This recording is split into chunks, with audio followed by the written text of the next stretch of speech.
우리 하나님의 은혜가 우리 모든 성도들에게 함께하기를 바랍니다.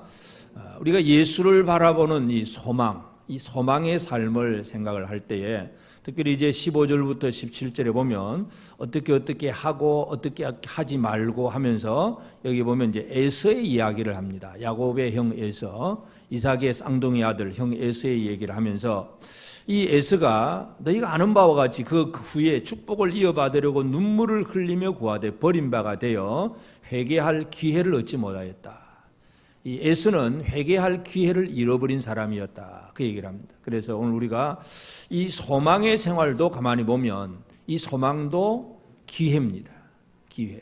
그래서 이 그리스에 시라큐스 거리가 있는데 거기 가보면은 저도 직접 가보지는 않았지만 그 사진을 보니까 이 기회라고 하는 동상이 하나 있습니다. 기회라고 하는 동상이 있는데 이 동상을 어떻게 만들어뒀냐 하면 이 사람의 이 앞머리는 아주 머리숱이 아주 많아요. 장발이에요. 앞머리, 장발.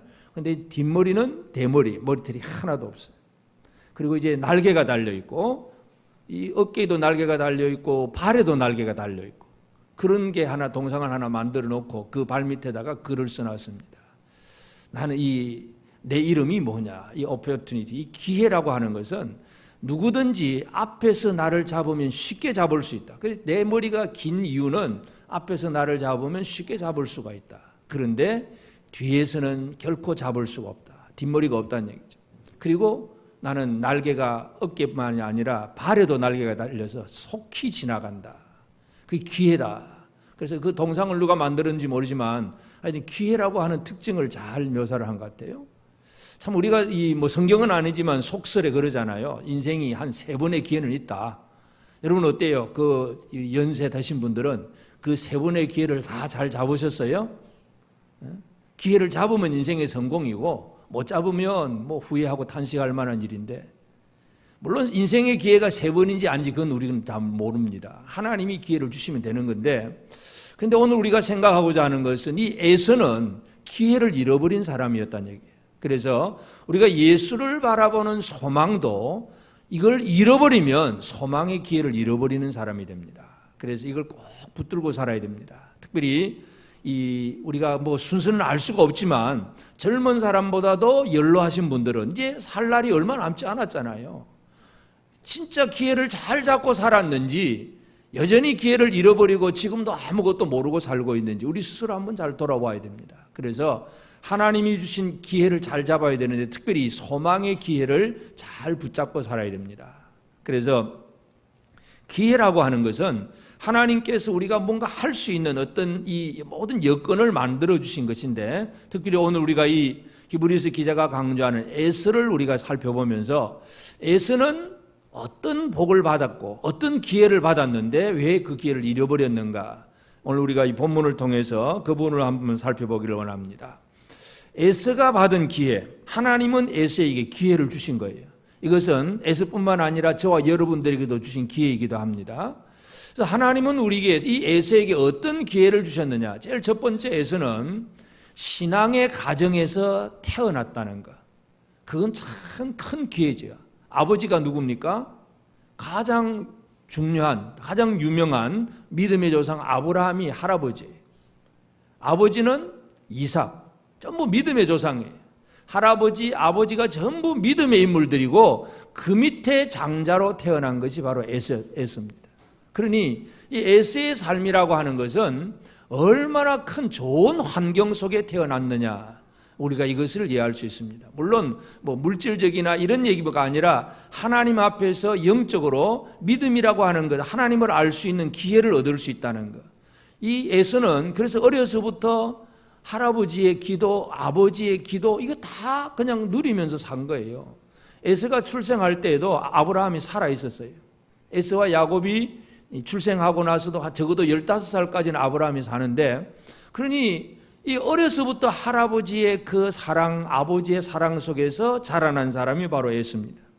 나중에 이제 에서가 자기가 이제 축복받을 수 있는 기회를 잃어버렸을 때에, 기회를 잃어버리고 어떻게 하느냐 하면 창세기 27장 34절에 보면 에서가 그의 아버지의 말을 듣고 소리내어 울며 아버지에게 이르되 내 아버지여 내게 축복하소서, 내게도 그리하소서.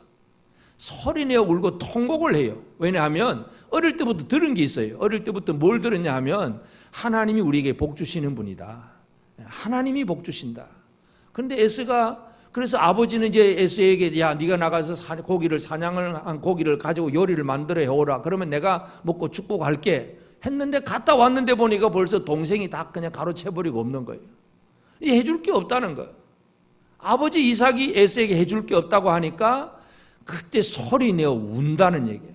그건 기회를 잃어버린 사람의 통곡이기도 하지만 적어도 지식으로는 알고 있어요. 아, 하나님의 복을 받아야 되는데 하나님께로부터 복 받아야 되는데 아버지가 축복하는 그 기도를 통해서 아이 진짜 하나님 복 받아야 되는데 이걸 알고 있기 때문에 우는 거지. 하나님 복 받으려면 뭐 받든지 말든지 모른다 그러면 울지도 않아요.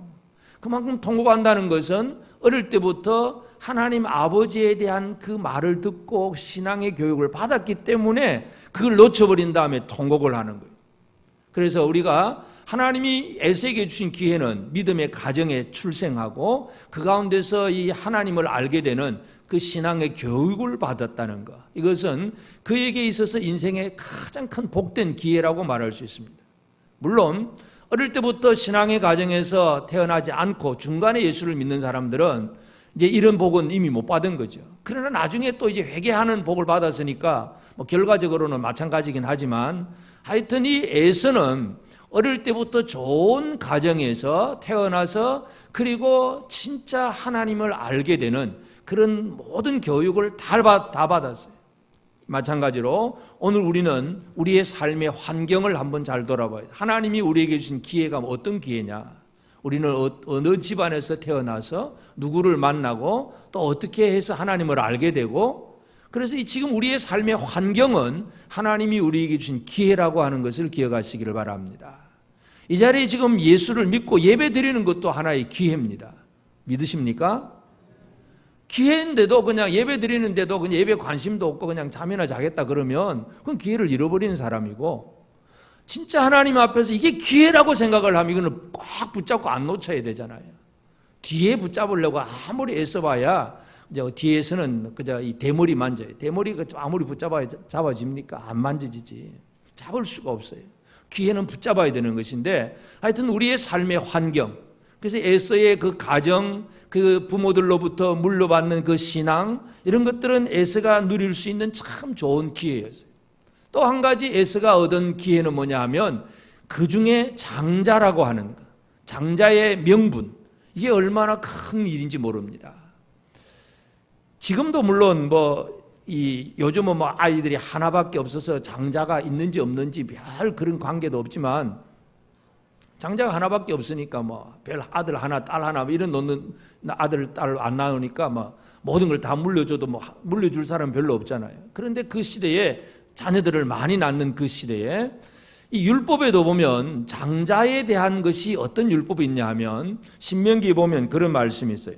신명기 21장 17절에 보면 반드시 그 미움을 받는 자의 아들을 장자로 인정하여 자기 소유에서 그에게는 두 몫을 줄 것이니 그는 자기의 기력의 시작이라 장자의 권리가 그에게 있음이니라.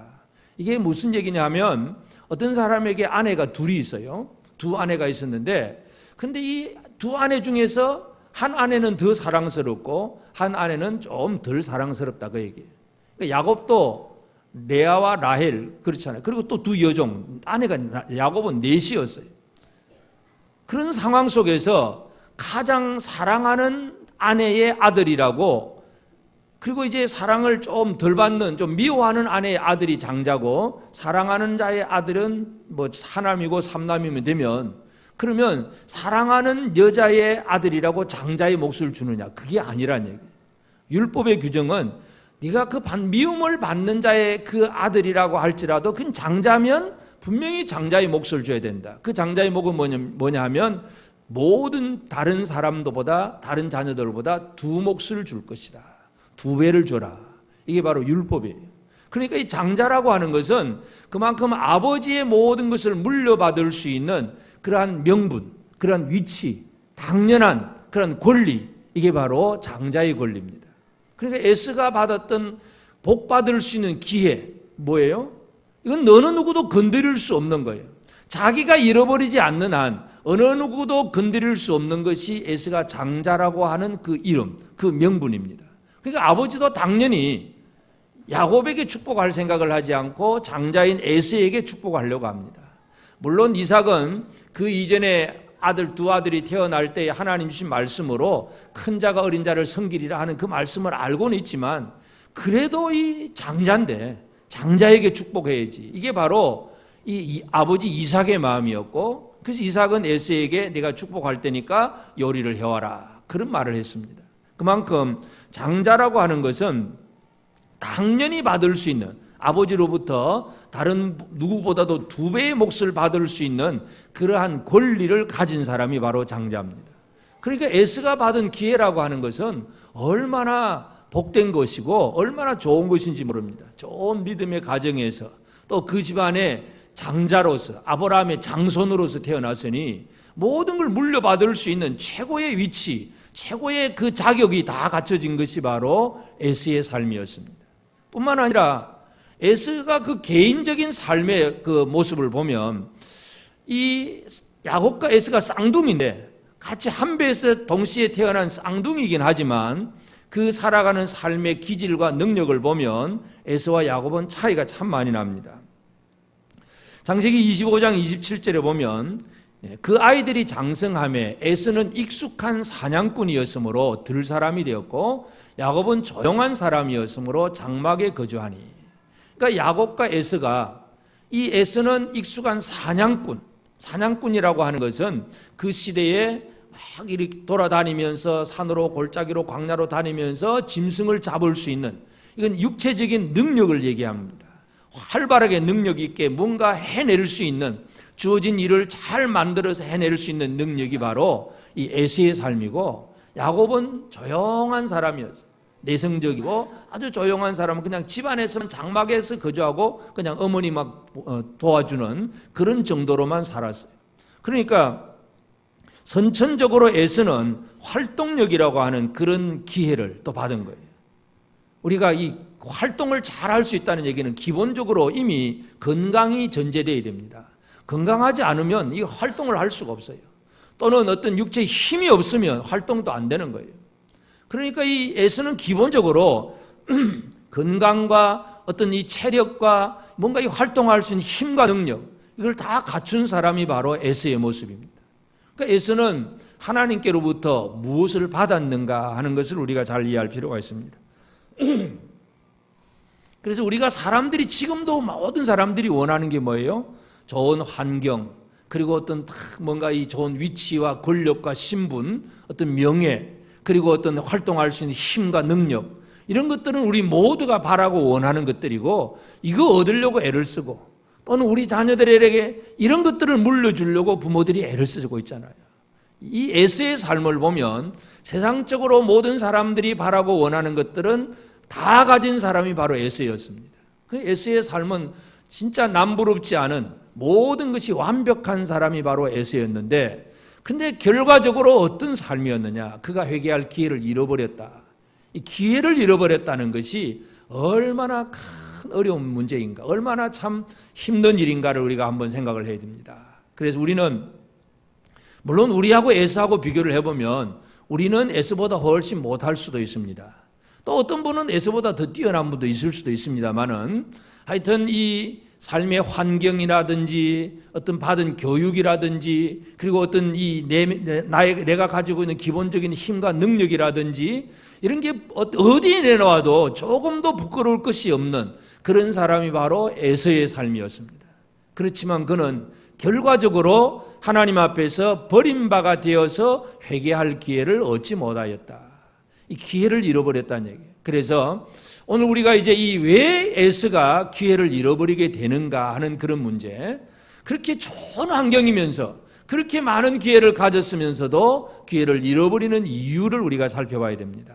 그 부분이 이제 우리가 15절 16절을 보면, 이제 에서가 기회를 잃어버린 것, 우리 첫 번째 생각해야 될 수 있는 것은 15절에서 너희는 하나님의 은혜에 이르지 못하는 자가 없도록 하고 하는 말씀. 하나님의 은혜에 이르지 못하는 자가 없도록 해라. 은혜에 이르지 못한다. 은혜에 이르지 못한다 하는 얘기는 하나님의 은혜에 늦었다 그 얘기예요. 부족하다. 은혜 받는 게 부족하다. 여러분 은혜가 뭡니까? 은혜라고 하는 것은 거저 주는 선물 은혜라고 얘기합니다. 선물. 에베소서 2장 8절 9절에 보면 너희는 하나님의 은혜로 말미암아 은혜에 의하여 말미암아 믿음으로 말미암아 구원을 받았으니 이것이 너희에게서 난 것이 아니요 하나님의 선물이라. 이 하나님의 선물이라. 행위에서 난 것이 아니니 너는 누구든지 자랑하지 못하게 하려 함이라. 은혜라고 하는 단어는 선물이에요. 선물. 여러분 우리가 이 선물 받았다고 하면 선물 받고 나서는 야 이거 얼마짜리야 내 돈 줄게 그러면 어떻게 되는 거예요? 이건 선물 주는 사람을 모욕하는 거예요. 선물은 선물로서 감사함으로 받는 거예요. 그런데 이 선물을 줬다고 내가 또 갚아야지 하고 그러면 결국은 이제 품앗이 하는 것이고 그건 별 의미가 없어요. 서로 거래관계가 되고 거래관계가 되면 나는 너한테 이런 거 줬는데 너는 왜 이거밖에 안 줘? 결국 사람들은 그렇게 되고 선물의 개념이 하나도 없어져 버립니다. 선물이라고 하는 건 그냥 거저 주는 거예요. 거저 주고 대가를 바라지 않는 것. 하나님의 구원이라고 하는 것은 사람의 행위로 말미암아 우리가 구원 얻게 하는 것이 아니라 그냥 행위가 아닌 믿음으로 말미암아 구원 얻는 것이다. 그리고 그 믿음 자체도 하나님이 주신 선물이기도 하고 그래서 이 은혜라고 하는 것은 하나님의 선물이라고 하는 얘기인데 그래서 너희는 하나님의 은혜에 이르지 못하는 자가 없도록 해라 이런 얘기입니다.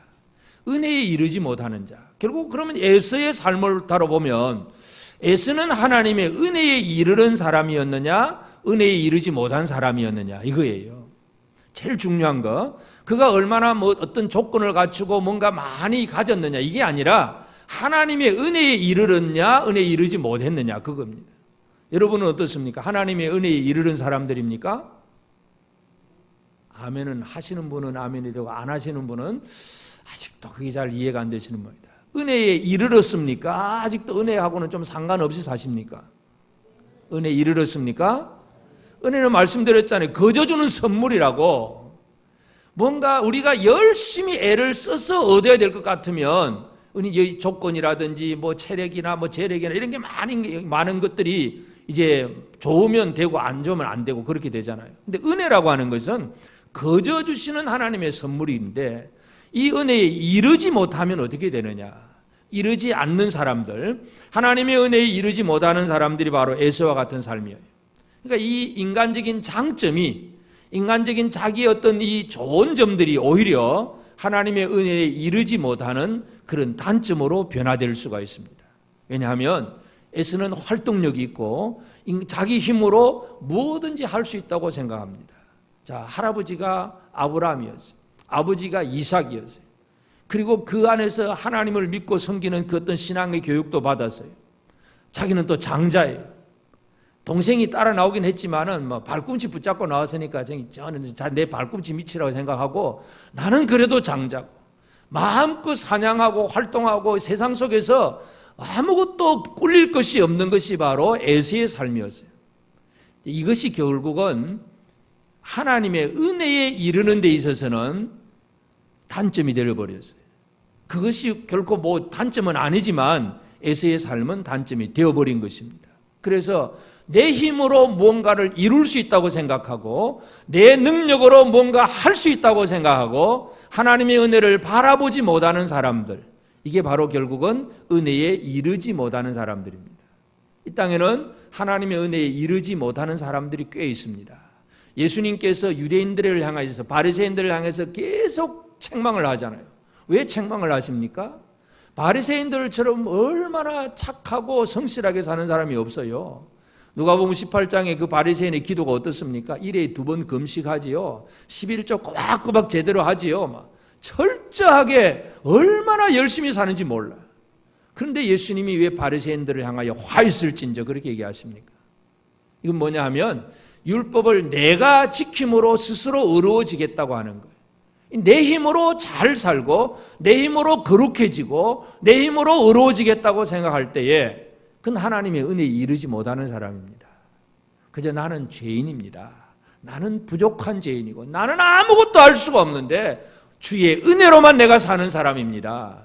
이 고백이 나오고 그저 하나님 붙들고 사는 사람, 이 사람이 바로 은혜에 이르는 사람이에요. 여러분, 이 에서가 나중에 축복받지 못하고 그래서 아버지가 막 달라고 하니까 아버지 이삭이 에서에게 무슨 얘기를 해줍니까? 창세기 27장 40절에 보면 너는 칼을 믿고 생활하겠고 내 아우를 섬길 것이며 내가 매임을 벗을 때는 내 멍에를 내 목에서 떨쳐버리라. 그러니까 에서는 너는 칼을 믿고 살 것이다. 기본적으로 에서의 능력이 있습니다. 에서가 칼을 믿고 사는 거예요. 이 칼이라고 하는 것은 에서의 힘이고 능력이고 그 모든 것들을 이룰 수 있는, 그래서 에서의 자손이 나중에 가보면은 그 호리 족속들이 사는 그 세일 지역을 다 차지하고 그 사람들 다 없애버리고 이 에서의 후손이 그 에돔 족속이 그 땅을 차지를 하게 됩니다.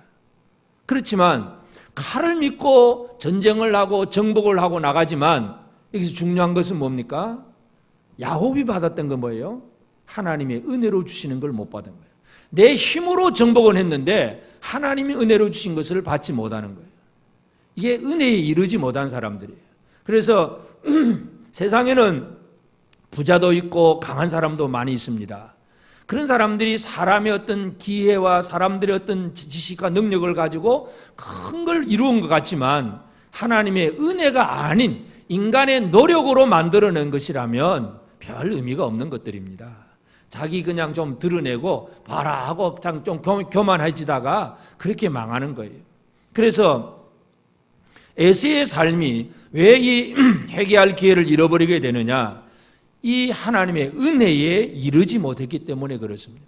여러분은 하나님의 은혜에 이르는 사람들입니까? 내 힘으로 뭔가 할 수 있다는 게 아니라 나는 아무것도 할 수 없지만 하나님의 은혜 때문에 나는 사람이다. 이 하나님의 은혜 때문에 나는 살 수 있다. 이것을 확신하고 주의 은혜를 받을 줄 알아야 됩니다. 그 은혜를 못 받으면 결국은 회개할 기회, 소망의 기회를 잃어버리게 되어 있습니다.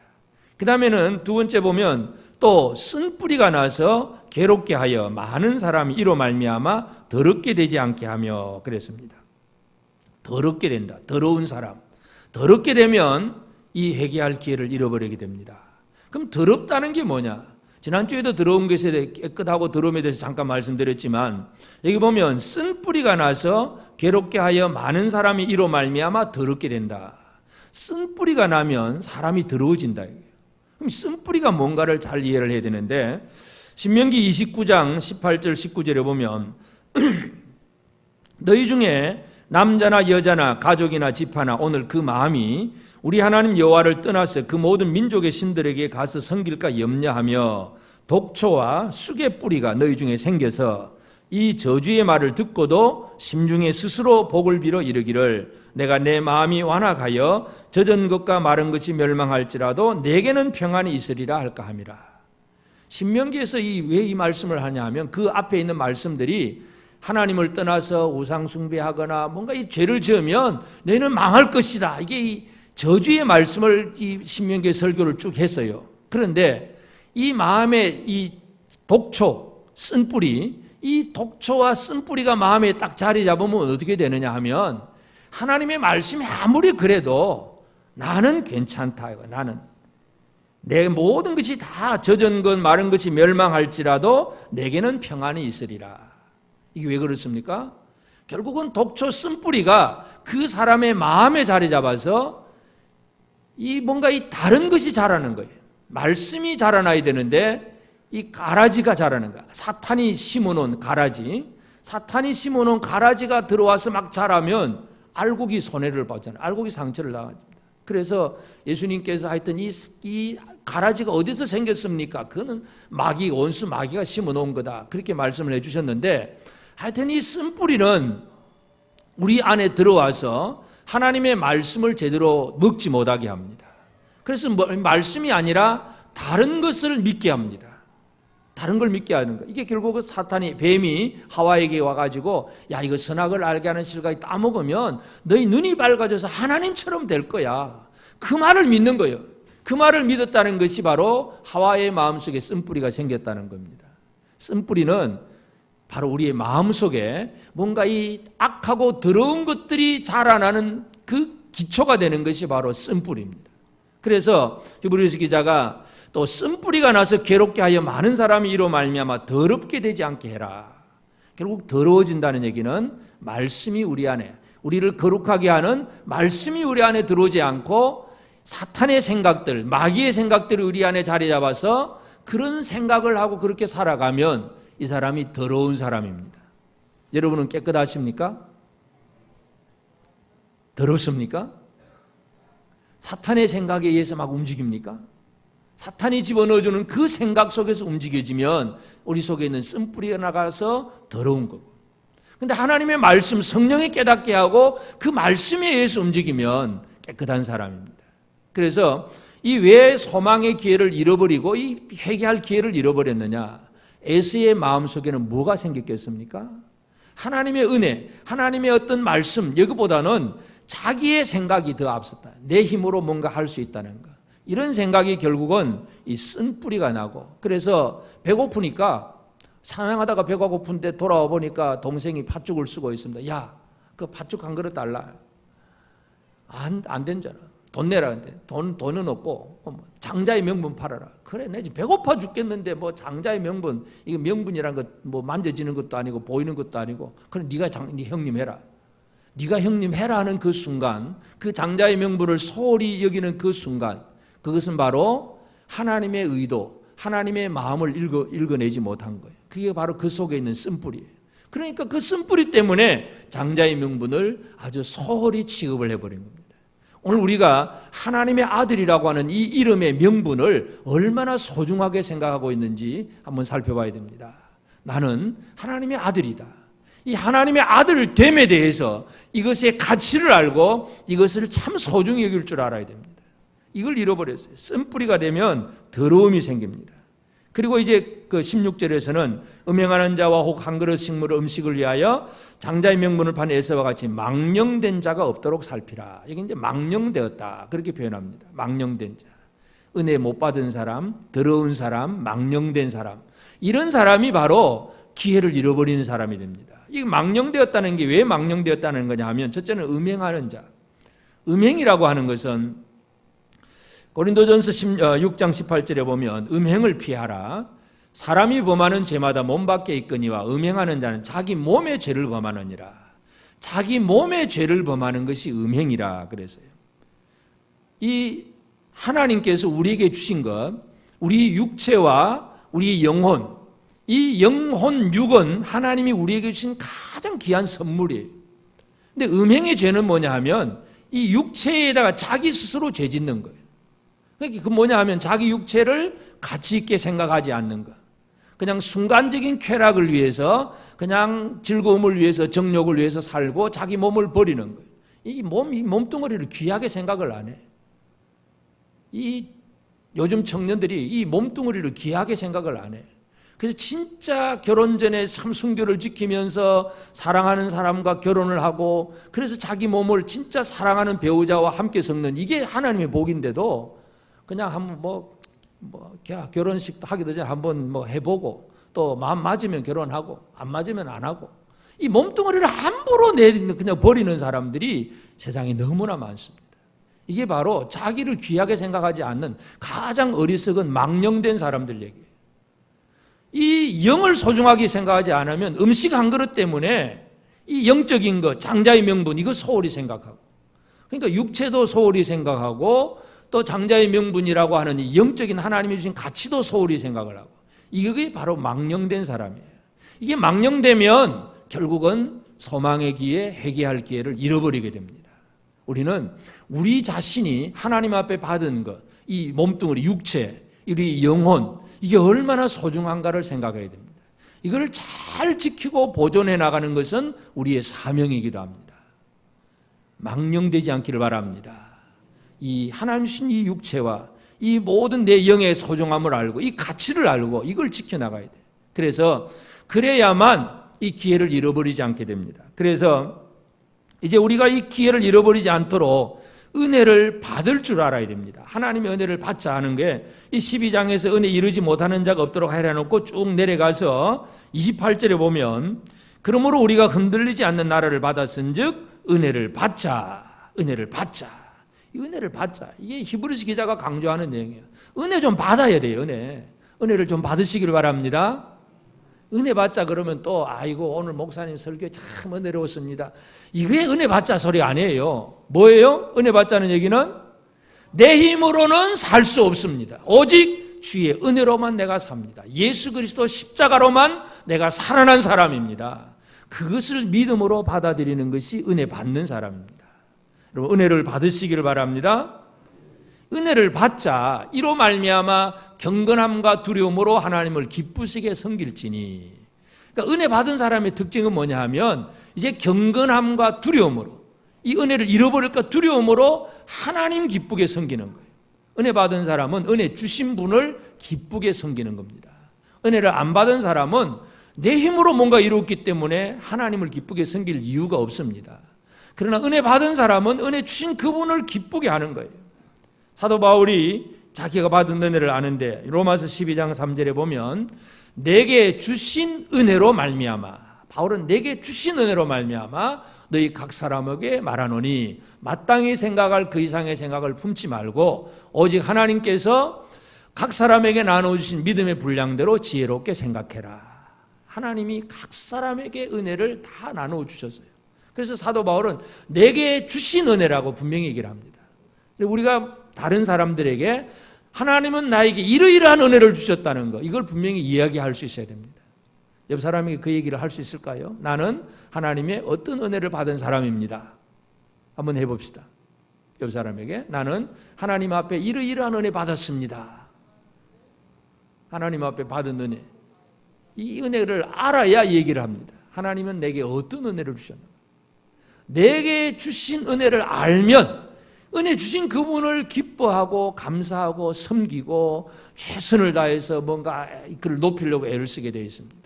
그래서 은혜라고 하는 것은 내 힘으로 살아가려고 애를 쓰는 것이 아니라 그냥 은혜는 그냥 받는 것입니다. 받으시길 바랍니다. 나는 내 힘으로는 절대로 할 수 없습니다. 하나님의 은혜로만, 하나님의 구원, 하나님의 사랑, 하나님의 그 은총으로 말미암아 내가 지금 살고 있습니다. 이거 고백할 줄 알고 그 하나님 붙들고 살아가는 것이 은혜를 받는 사람입니다. 여러분 은혜 받고 사시기를 바랍니다. 은혜를 받자. 옆 사람에게 한번 합시다. 우리 은혜 받고 삽시다. 은혜 받은 자로 살아야 돼. 은혜 받은 자. 그래서 이 은혜 받은 자로서 이제 우리가 더러운 자가 되지 않도록 자기를 정결하게 해야 되겠죠. 쓴뿌리는 우리를 더럽게 만든다 그랬어요. 그러면 우리를 정결하게 하는 것은 쓴뿌리가 아니라 제대로 된 하나님의 말씀입니다. 요한복음 15장 3절 4절에 보면 너희는 내가 일러준 말로 이미 깨끗하여졌으니, 일러준 말로 이미 깨끗해졌다. 4절에 보면 그러므로 내 안에 거하라. 나도 너희 안에 거하리라. 가지가 포도나무에 붙어있지 아니하면 스스로 열매를 맺을 수 없음 같이 너희도 내 안에 있지 아니하면 그러하리라. 예수님이 제자들에게 하신 말씀, 내가 일러준 말로 너희가 깨끗해졌다. 더럽지 않다는 얘기잖아요. 여러분 깨끗하십니까? 아멘 안 하시네. 깨끗하십니까?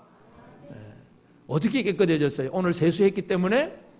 이게 아니라 샤워해서 깨끗해진 게 아니라 말씀이 우리 안에 들어오므로 우리의 영이 더럽지 않고 깨끗해집니다. 사탄이 주는 생각이 우리 속으로 들어오면 더러워지는 사람이 됩니다. 마귀가 가룟 유다에게 예수를 팔려는 생각을 집어넣어버리면 가룟 유다는 가장 부정하고 더러운 사람이 되어버린 것입니다. 그래서 우리가 더럽게 되지 않고 정결하게 하려고 하면 어떻게 해야 되겠습니까? 다른 거 없어요. 늘 주의 말씀을 들으려고 애를 쓰는 거예요. 왜 설교를 듣고 성경을 읽고 말씀을 공부하고 왜 해야 됩니까? 우리 자신을 정결케 하는 일이기 때문에 그렇습니다. 우리가 어떻게 거룩해질 수 있느냐? 뭐 이것저것 많이 해서가 아니라 주의 말씀을 자꾸 받아들이게 될 때에 이 생명의 말씀이 우리 안에 들어오게 되면 우리는 하나님 앞에 더러움을 벗어버리는 정결한 사람이 됩니다. 그래야 쓴뿌리가 돋아나지 않고 이 정결한 말씀 안에서 제대로 된 이 알곡이 맺혀지는 그런 삶을 살게 됩니다. 그래서 우리가 늘 열심히 할 일은 다른 거 없어요. 하나님의 음성을 들으려고 애를 써야 됩니다. 예배를 통해서 아니면 개인적인 그 묵상의 생활이라든지 뭔가를 통해서 하여튼 이 하나님의 말씀을 들으려고 애를 쓰는 이것이 우리에게 가장 필요합니다.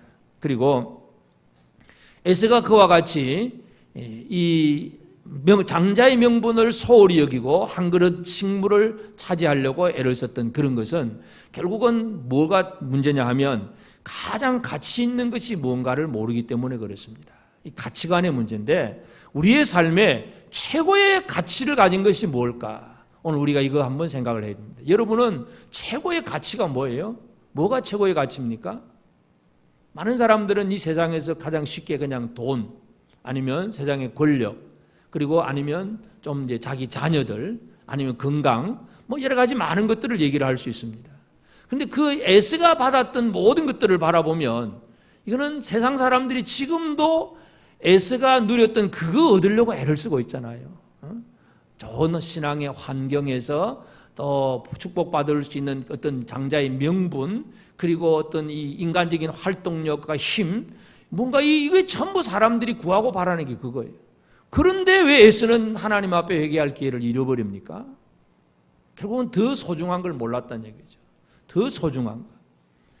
결국 이 요셉의 예를 들어보면 창세기 39장 9절에 보면 그 보디발의 아내가 요셉을 유혹을 합니다. 음행을 하자는 얘기죠. 그런데 이 보디발의 아내가 유혹할 때 이 요셉이 그 아내의 제안을 뿌리치면서 하는 얘기입니다. 이 집에는 나보다 큰 이가 없으며 주인이 아무것도 내게 금하지 아니하였어도 금한 것은 당신뿐이니 당신은 그의 아내임이라. 그런즉 내가 어찌 이 큰 악을 행하여 하나님께 죄를 지으리까.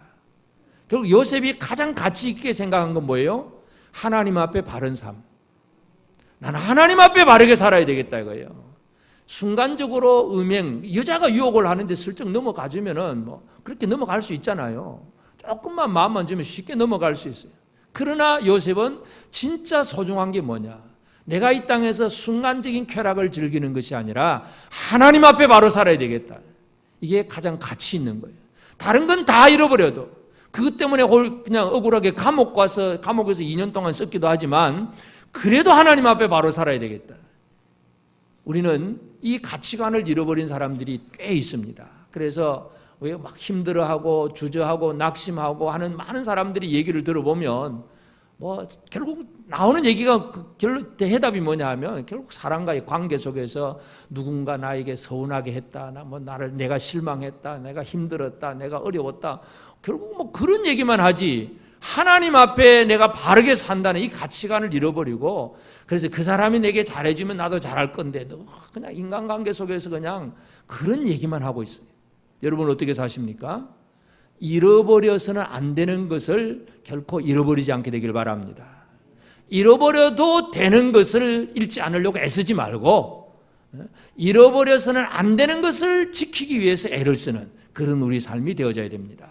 그래서 요셉은 하나님 앞에 바로 사는 이것이 그의 삶의 가치관이었고 에스는 지금 배고픈데 뭐 당장 한 그릇 밥 먹어야 된다. 이게 에스의 가치관이었고 그것의 완전한 결과가 달라진 거예요.